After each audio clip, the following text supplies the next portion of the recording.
जय भीम जय भीम जय भीम जय जय जय जय जय भीम जय भीम जय भीम। क्या कुछ कहना चाहिए आज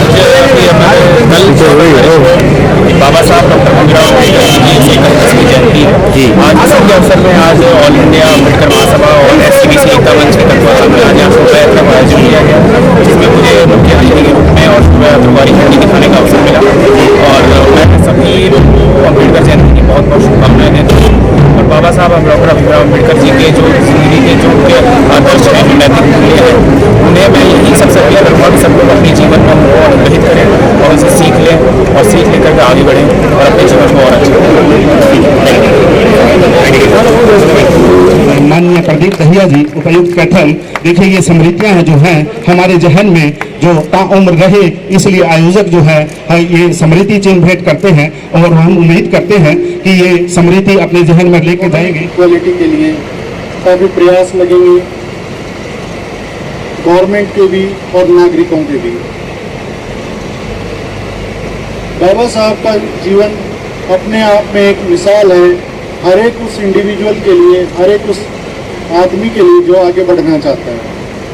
ये समाज विशेष की बात नहीं है। अगर कोई उनको पढ़ेगा तो उसको यही प्रेरणा मिलेगी कि मुश्किलों से नहीं रुकना है, मुश्किलों से नहीं डरना है और जीवन में आगे बढ़ते रहना है। आज के समय में भी जब किसानों की समस्या आती है तो हम अपने कार्यालय में देखते हैं कि उनको नॉलेज ना होने की वजह से, पढ़ाई कम होने की वजह से अलग अलग स्तर पे उनका शोषण होता है। अगर ये वर्ग पढ़ेगा, अपनी फसल के बारे में अच्छी नॉलेज ले सकता है, आगे बढ़ सकता है। जिन समाज से बाबा साहब, जिस समाज में वो उनका जन्म हुआ, उस समाज ने और उसी तरह के बाकी समाज जो थे उस समय पे, जो उन्होंने फेस किया है, आज के समय में इस खुली हवा में सांस लेना, एक जगह पे पानी पीना, जो आज एक प्रिविलेज लगता है, एक नॉर्मल सी बात लगती है, उस समय पे ये बातें बिल्कुल अलग थी। आज के समय पे जो सरकार राइट टू एजुकेशन ये एक्ट्स लेके आ रही है, ये कहीं ना कहीं जो हमारे कॉन्स्टिट्यूशन में directive principles of state policy हैं, कि स्टेट गवर्नमेंट मतलब स्टेट मतलब गवर्नमेंट, चाहे सेंट्रल गवर्नमेंट चाहे स्टेट गवर्नमेंट, पॉलिसीज बनाएगी जिसमें हमें पब्लिक के भले के लिए पॉलिसीज बनानी होंगी। बाबा साहब का जो जीवन रहा है वो एक्सीलेंस का जीवन रहा है। अगर मैं ये शब्द प्रयोग कर सकता हूँ, इन परस्यूट ऑफ एक्सीलेंस। उन्होंने कभी भी मीडियोकर लाइफ नहीं जीने की सोची। उन्होंने कहा मैं बिल्कुल हाईएस्ट लेवल की सोच रखूँगा, हाईएस्ट लेवल की पढ़ाई करूँगा, मेहनत करूँगा। लेकिन उन्होंने एक बात ये भी ध्यान रखी जो समाज को, सभी वर्गों को, सभी लोगों को ध्यान रखनी चाहिए, ज्ञान देने से पहले खुद कुछ ज्ञान अचीव करना पड़ेगा। हिंसा, इससे दूर रहना पड़ेगा। बाबा साहब ने कभी हिंसा को सपोर्ट नहीं किया, नहीं इंडिविजुअल उसमें अपने प्रयासों में, ना एज ए ग्रुप।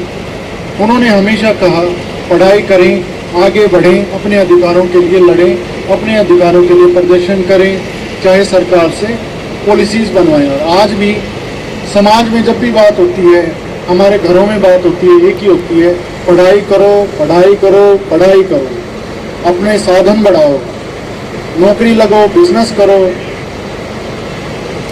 अगर प्रैक्टिकल एस्पेक्ट्स में देखा जाए तो बाबा साहब की जीवनी हाईली यूटिलिटेरियन है। बिल्कुल यूटिलिटेरियन का मतलब ये होता है जो उसको फॉलो करेगा उसका जीवन सफल होगा। बिल्कुल जो पढ़ेगा वो नौकरी करेगा, जो पढ़ेगा वो बिजनेस कर लेगा, जो पढ़ेगा अच्छे से खेती कर सकेगा।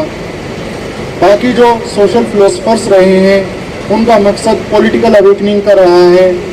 आप किसी को पढ़ लीजिए, लेकिन जब बाबा साहब को पढ़ते हैं तो ये पता चलता है कि ये पॉलिटिकल अवेकनिंग के साथ साथ यूटिलिटेरियन अप्रोच है। बिल्कुल कि आप पढ़ें, अपना जीवन सुधारें और समाज में जो आप जैसे लोग हैं जिनको ज़रूरत है उनकी हेल्प भी करें।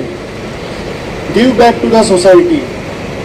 आप लोग जो कर्मचारी हैं, जो लोग रिटायर्ड हैं या कोई बिजनेस कर रहे हैं, वो मिलकर छोटे छोटे प्रयास करके बूंद बूंद ही सागर भरता है। याद रखिएगा हमेशा, कोई भी प्रयास छोटा नहीं होता। अगर मान लीजिए अधिकारी ही यूं प्रयास ना करने की सोचे, यूं सोचे मैं तो बहुत बड़ा करूंगा और कुछ भी नहीं कर रहे हैं, तो ये एक असफल अधिकारी की पहचान है। छोटे छोटे प्रयास ही आगे बढ़ते हैं, आगे सफल होते हैं। मैं उम्मीद करता हूं कि जो कैथल निवासी हैं बाबा साहब से प्रेरणा लेते हुए अपने बच्चों को पढ़ाएंगे भी और एक दूसरे की हेल्प भी करेंगे सभी लोग। ऐसा नहीं होना चाहिए कि मतलब आपके पड़ोस में कोई गरीब आदमी है और वो दुखी है और हम सुखी हैं। आपस में हेल्प करें, एज ए संस्था भी करें, एज ए इंडिविजुअल भी करें। सरकार का जो सोशल जस्टिस का ऑब्जेक्टिव है, सरकार का जो सोशल डेवलपमेंट का प्रोजेक्ट है, बिना सिटीजन्स की भागीदारी के नहीं हो सकता।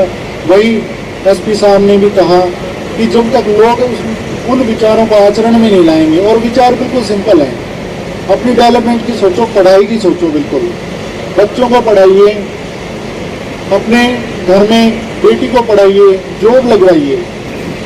उस पढ़ाई का कोई फायदा नहीं है जिससे बाबा साहब डॉक्टर भीमराव अंबेडकर जी हमारे संविधान के रचयिता थे और उन्होंने एक ऐसा संविधान दिया जो कि भारत को सारे विकसित देशों के समक्ष लाके खड़ा कर दिया।